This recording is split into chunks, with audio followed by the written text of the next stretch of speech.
Big boss season 7 promo విడుదలైంది. ఆ promo కానీ ఒక్కసారి మనం చూసుకున్నట్లయితే బిగ్ బాస్ హౌస్లో 7th వీక్ నామినేషన్ అయితే ప్రక్రియ మొదలైపోయింది.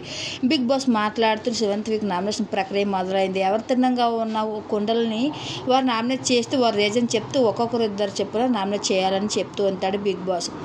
ఇక పల్లవి ప్రశాంత్ వచ్చి సందీప్కి రీజన్ చెప్తూ కెప్టెన్ వాడు ఇంట్లో పెద్ద, అలాంటిది కెప్టెన్ మాటలకి వాల్యూ లేకుండా పక్కకి వెళ్ళు అన్నట్టుగా మాట్లాడావు అంటూ ఇంకా సందీప్ని నామినేట్ చేయడం అయితే జరుగుతుంది. దానికి సందీప్ ఏమాత్రం ఒప్పుకోవడంతో తను చెప్తున్న రీజన్కి నవ్వుకుంటాడు ఇంకా పల్లవి ప్రశాంత్.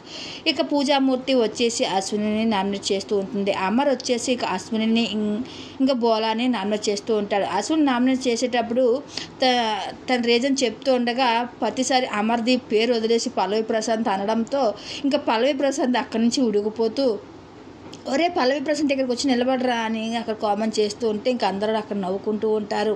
అయితే అశ్విని సారీ చెప్పినా సరే ఏమాత్రం ఒప్పుకోకుండా తను నామినేషన్ చేస్తూ ఉంటాడు. ఇంకా బోలాను చిన్నపిల్లలా ప్రవర్తిస్తున్నావు అనేసరికి ఇంక బోలాను కూడా నామినేట్ చేస్తూ వస్తాడు అమర్దీప్. ఇంకా అశ్విని తన పేరు మర్చిపోయి పల్లవి ప్రశాంత్ పేరు పిలవడంతో చాలా ఫీల్ అయిపోయాడు అమర్దీప్. అయితే ఇంక ఇది ఇలా ఉండగా శివాజీ సీక్రెట్ రూమ్లో ఉంచిన శివాజీకి బిగ్ బాస్ మాట్లాడుతూ ఇంకా నేను బిగ్ బాస్ హౌస్లోకి నేను వదిలేస్తున్నాము అంటూ ఇక శివాజీ చెప్పడం అయితే జరిగింది. అయితే బిగ్ బాస్ హౌస్లోకి శివాజీ రావడం అయితే జరుగుతుంది. వచ్చిన తర్వాత మళ్ళీ అక్కడి నుంచి బిగ్ బాస్ హౌస్లోంచి నేను ఇక్కడి నుంచి వెళ్ళిపోతున్నానని హౌస్మేట్ అందరితో చెప్పడంతో శివాజీ అందరూ కూడా అన్న వెళ్ళొద్దు అని గట్టిగా అడ్డుకుంటారు మధ్యలో. అయినా తన మాట వినకుండా గేట్ ఓపెన్ అవ్వగానే బయటకు వెళ్ళిపోవడం అయితే జరుగుతుంది శివాజీ. ఇదంతా చూసిన హౌస్మేట్ అందరూ కన్నీళ్ళు పెట్టుకుంటారు. ఇక పల్లవి ప్రశాంత్ ఏడుస్తూ ఉంటాడు కన్నతడి పెట్టుకొని.